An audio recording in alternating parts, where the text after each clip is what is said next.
ગીતા વાંચવાથી શું થાય છે? આપણે એક પછી એક લડાઈઓ હારતા ગયા. આપણી અડધી જમીન છીનવી લેવાઈ, એના પર પાકિસ્તાન બાંગ્લાદેશ બનાવી દીધા. ધર્મની રક્ષા માટે શાસ્ત્રની જરૂર નથી, ધર્મની રક્ષા માટે શસ્ત્ર જરૂરી છે. આવું તર્ક આપવામાં આવે છે. ગીતા વાંચવા વાળો, મેં તો 100 વાર કહ્યું છે, એ હારી નથી શકતો.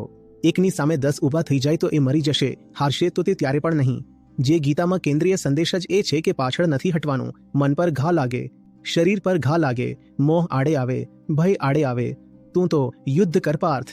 એ ગીતાને વાંચવા વાળા મને બતાવો કે છેલ્લા 1200 વર્ષથી આપણે લડાઈઓ કેમ હારતા રહ્યા? આપણે યુદ્ધ એટલા માટે હારતા રહ્યા કારણ કે આપણા મનમાં વેદાંત માટે કોઈ સન્માન નહોતું.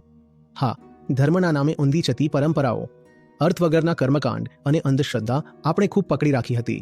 એ કર્મકાંડોથી એ પરંપરાઓથી યુદ્ધ નથી જીતી શકાતા. પરંતુ કુતર્ક જુઓ, કહે છે કે ગીતા તો હંમેશા હતી, તો પણ મુસલમાનો આવીને આપણને હરાવી ગયા અને ધર્મ પરિવર્તન કરાવી દીધું. તમે મારી કાનપટ્ટી પર બંદૂક રાખીને, તમે મારા ગળે તલવાર રાખીને, મારાથી કૃષ્ણને દૂર કરીને બતાવી દો ને. ગીતાને વાંચતા હતા તો પણ ધર્મ પરિવર્તન કરી લીધું. બહુ સીધી વાત છે.